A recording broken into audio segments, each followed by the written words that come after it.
قبر پر اذان کے حوالے سے بھی لوگ بہت اعتراض کرتے ہیں. جب کوئی قبر پہ اذان دیتا ہے تو بعض کا وہیں لڑائی بھی شروع ہو جاتی ہے. کیوں اذان دیتی ہے؟ شرک ہے، بدعت ہے، کہاں لکھا ہے؟ اس طرح کی باتیں شروع ہو جاتی ہیں. قبر پر اذان دینے کا جواز یقینی ہے، کیونکہ شریعت مطہرہ نے اس سے منع نہیں فرمایا، اور جس کام سے شرع مطہرہ منع نہ فرمائے اصلاً ممنوع نہیں ہو سکتا.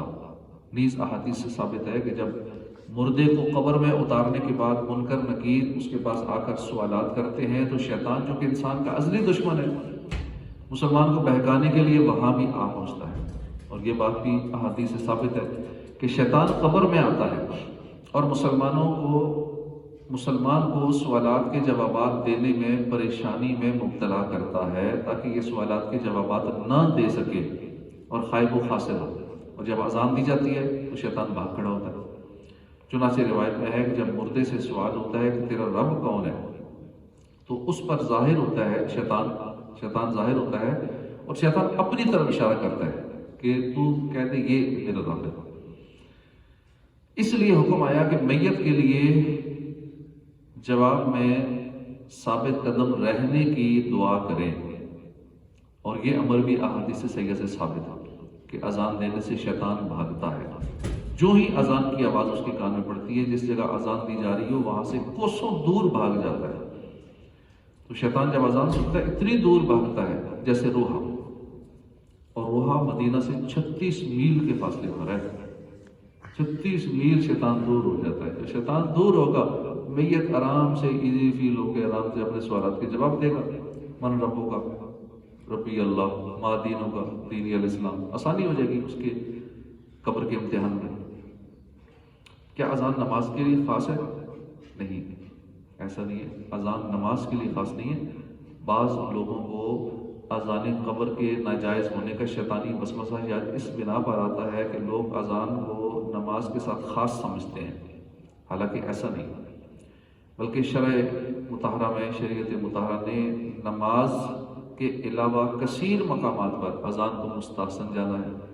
جیسے جب بچہ پیدا ہوتا ہے بچے کے کان میں اذان دیتے ہیں تاکہ بلا دفع ہو، وبا دفع ہو.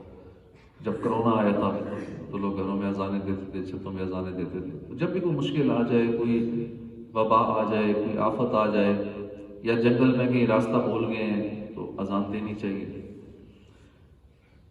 تو کوئی بھی منع کرے تو قبر پر جب دفن کر چکے ہیں اذان ضرور دیں. یہ اس میت کے ساتھ بھلا ہے، اس کا فائدہ ہے. دنیا سے وہ تو چلا گیا، وہ کچھ نہیں کر سکتا، تو ہم جتنا اس کا فائدہ کر سکتے ہیں وہ ہمیں کرنا چاہیے. اسی طرح ہم بھی وصیت کر کے جائیں کہ ہماری قبر پہ دفن کرنے کے بعد اذان ضرور دینا. کسی کی ڈیوٹی لگا کے جائیں کہ اذان ضرور دے، تاکہ قبر کے امتحان میں ہم کامیاب ہو سکیں، شیطان وہاں سے بھاگ جائے. تو یہ جائز ہے اور اچھا کام ہے، اس سے میت کا فائدہ ہوتا ہے. ہمیں اذان دینی بھی چاہیے اور اوروں کو اس کی ترغیب بھی دلانی چاہیے. جس بھی جنازے کے ساتھ ہم جائیں، قبر میں موقع ملے دفن کرنے کا، کسی کو مٹی ڈالنے کا موقع ملے، تو اس کے بعد ہم کسی سے کہہ دیں یا خود ہی اذان دے دیں، اس کے سرانے کھڑے ہو کے اذان دو. بڑی راتوں میں عبادت کے حوالے سے بھی لوگ میسج چلاتے ہیں، کہاں لکھا ہے اس رات میں عبادت کرنا؟ عبادت کرنا منع کہاں ہے؟ ایک اچھا ہی کام ہے عبادت. بڑی راتوں میں جمع ہونا، عبادت کرنا، یہ جائز ہے، مستحسن ہے. فتاوی رضویہ میں لکھا ہے کہ اہل شام میں ائمہ تابعین مثل خالد بن معدان اور امام مقبول، لقمان بن عامر وغیرہ شب برات کی تعظیم اور اس رات عبادت میں کوشش عظیم کرتے، اور انہی سے لوگوں نے اس کا فضل ماننا اور اس کی تعظیم کرنا اخذ کیا ہے. اب ان راتوں میں مسجدوں کو سجانا کیسا؟ یہ بھی جائز ہے، کیونکہ اس سے مقصود اس رات کی تعظیم ہوتا ہے. اور بحوالہ لطائف المعارف گزر چکا کہ ائمہ تابعین اس رات کی تعظیم کیا کرتے تھے. سال میں کتنی راتیں افضل راتیں ہیں؟ یوں تو ہر وہ رات جس میں نیکیاں کی جائیں وہ افضل رات ہے، لیکن عارف باللہ شیخ عبدالعزیز دیرینی رحمۃ اللہ علیہ فرماتے ہیں کہ سال کی راتوں میں افضل راتیں 29 ہیں. سلف صالحین ان راتوں میں عبادت کرنا پسند کرتے اور فضل و کرم کے امیدوار ہوتے تھے. ان 29 راتوں میں شعبان المعظم کی 15ویں رات بھی شامل ہے۔ وہ 29 راتیں یہ ہیں: رمضان المبارک کے آخری عشرے کی 10 راتیں اور اس کی 17ویں رات کہ جس کی صبح کو غزوہ بدر تھا،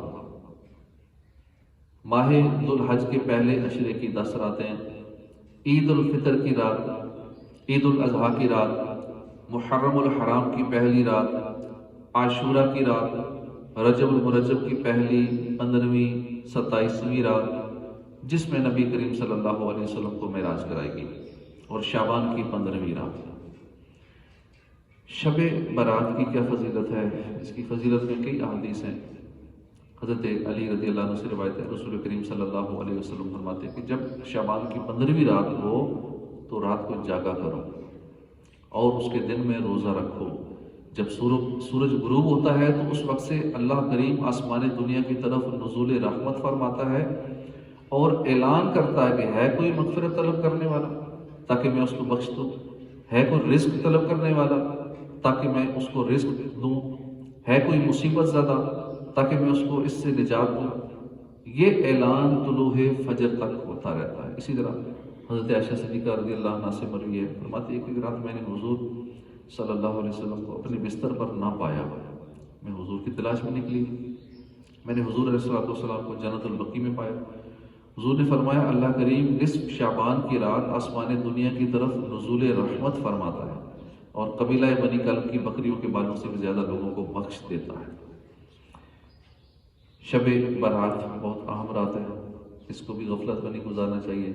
اسی طرح دیگر راتیں جو ہمیں نصیب ہوتی ہیں، جیسے لیلۃ القدر بھی رمضان میں آنے کا زیادہ چانس ہوتا ہے۔ ویسے تو مختلف روایتیں ہیں، پورا سال بھی یہ بدلتی رہتی ہے، سال کی کوئی رات بھی لیلۃ القدر ہو سکتی ہے۔ زیادہ چانس رمضان کے ہوتے ہیں، رمضان میں بھی اس کے زیادہ چانس آخری عشرے کے ہوتے ہیں۔ بہت ہی برکت والی رات ہے۔ اس کو لیلۃ القدر اس لیے کہتے ہیں کہ اس میں سال بھر کے احکام نافذ کیے جاتے ہیں، فرشتوں کو سال بھر کے کاموں اور خدمات پر مامور کیا جاتا ہے۔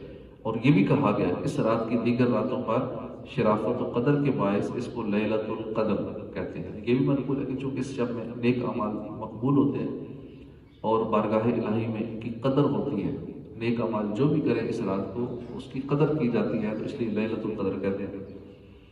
اور بھی کئی شرافتیں ہیں اس مبارک رات کی۔ بخاری شریف میں ہے کہ فرمان مصطفیٰ صلی اللہ علیہ وسلم جس نے لیلۃ القدر میں ایمان اور اخلاص کے ساتھ قیام کیا یعنی نماز پڑھی تو اس کے گزشتہ گناہ معاف کر دیے جائیں گے۔ اس مقدس رات کو ہرگز غفلت میں نہیں گزارنا چاہیے۔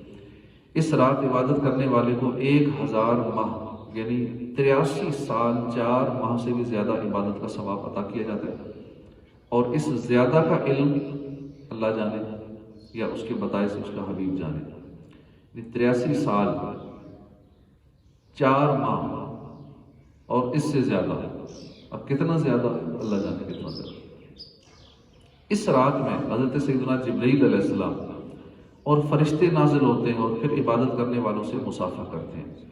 اس مبارک شب کا ہر ایک لمحہ سلامتی ہی سلامتی ہے، اور یہ سلامتی صبح صادق تک برقرار رہتی ہے۔ یہ اللہ کا خاص اور خاص کرم ہے کہ یہ عظیم رات صرف اپنے پیارے محبوب صلی اللہ علیہ وسلم کو اور آپ کے صدقے آپ کی امت کو عطا کی گئی۔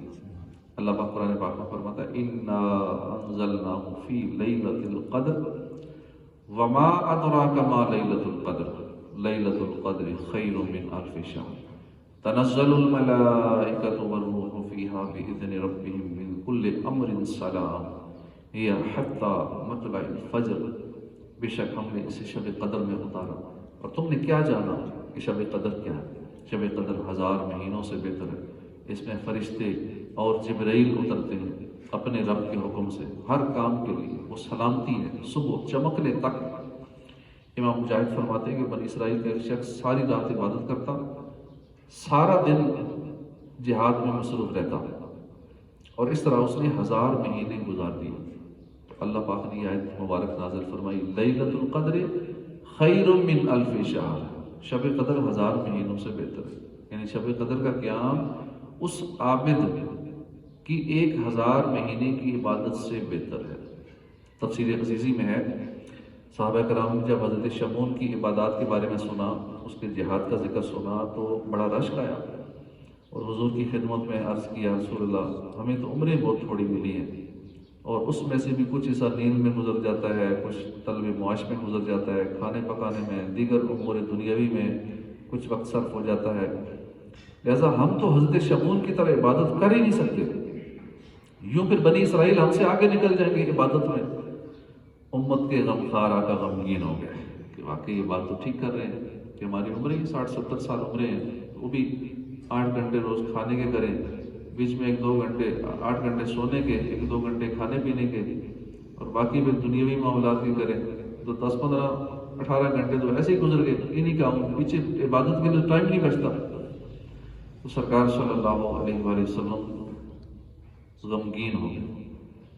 اسی وقت سیدنا جبریل امین سورہ قدر لے کر حاضر ہو گئے اور تسلی دے دی کہ اے پیارے حبیب رنجیدہ نہ ہوں، آپ کی امت کو ہم نے ہر سال میں ایک رات ایسی عطا فرما دی ہے کہ اگر وہ اس رات میں عبادت کریں گے تو حضرت شمعون کی 1000 ماہ کی عبادت سے بھی آگے بڑھ جائیں گے۔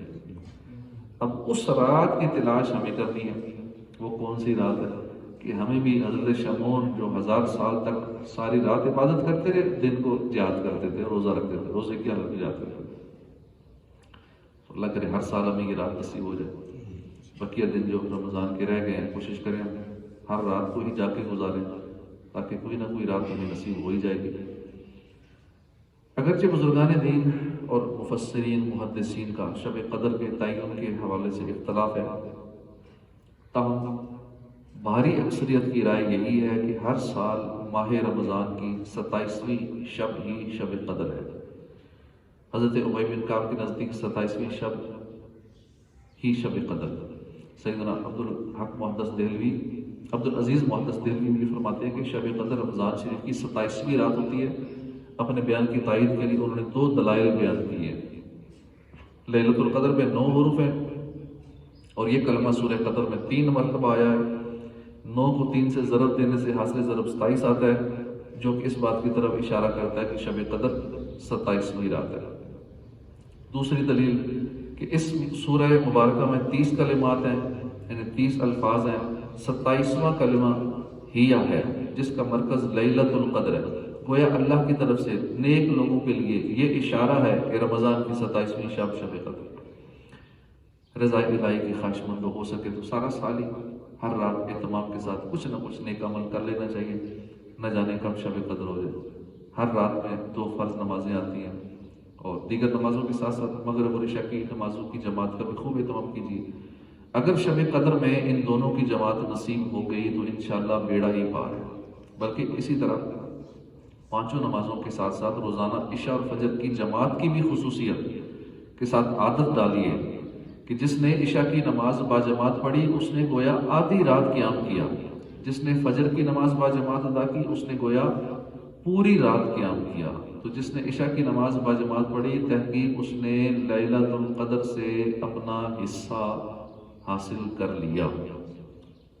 تو عشاء اور فجر کی جماعت سے پڑھ لیں گے تو انشاءاللہ کچھ نہ کچھ حصہ لیلۃ القدر کا ہمیں نصیب ہو ہی جائے گا، اور باقی بھی رات کو ہم کچھ نہ کچھ عبادت کر لیا کریں گے تو انشاءاللہ ہمیں یہ رات نصیب ہونے کے چانسز انشاءاللہ بڑھ جائیں گے۔ صلو علی الحبیب صلی اللہ تعالی علی